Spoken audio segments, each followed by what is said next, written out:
Hello， 各位观众朋友，大家好，我是民族。你有没有发现，我今日有我到底下给蔬菜嘞？你来看，那底下后背啊，叫做嘿白布朗前嘅水源头哦，有一部分用油呢含个3000水来发芽菜哟，都带用来种的嘞。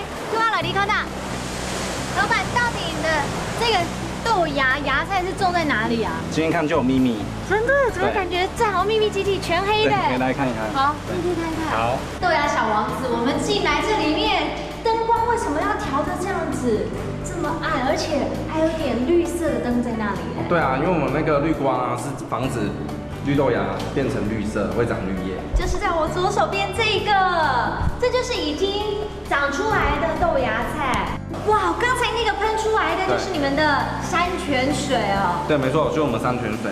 一般我们吃到豆芽菜啊，有什么不一样？因为你这号称是牛奶豆芽哎。对，没错。一般的话，他们就是可能用自来水啊，就是很普通的水，然后他们也没有用乳酸菌，可能加一些可能化学物质下去抑菌啊。真正就是用天然方式栽培出来的豆芽菜，它是这么长的，甚至根有时候比它的本体的部分更长一些。好，老板今天有任务在，我们要来教观众朋友讲客家话。是。泉水的客家话就会喊到浅水。潜水。你要跟客人来介绍的时候，说到你用牛奶来发你的酵母菌嘛，对不对？对，没错。所以牛奶的客家话就是叫做牛奶。牛奶。今天呢，就在这样的场景里面来教老板讲这句客家话，就是用泉水来敷豆芽，用泉水来发豆菜。用潜水来发豆菜。你讲的怎么特别可爱？Hello， 各位观众朋友们，今天呢，我们来到北埔的山上，看到这个冷泉来种这豆芽菜，真的非常的厉害，而且很好吃哦。重点是借着今天的环境，认识新的词，来复习一遍吧。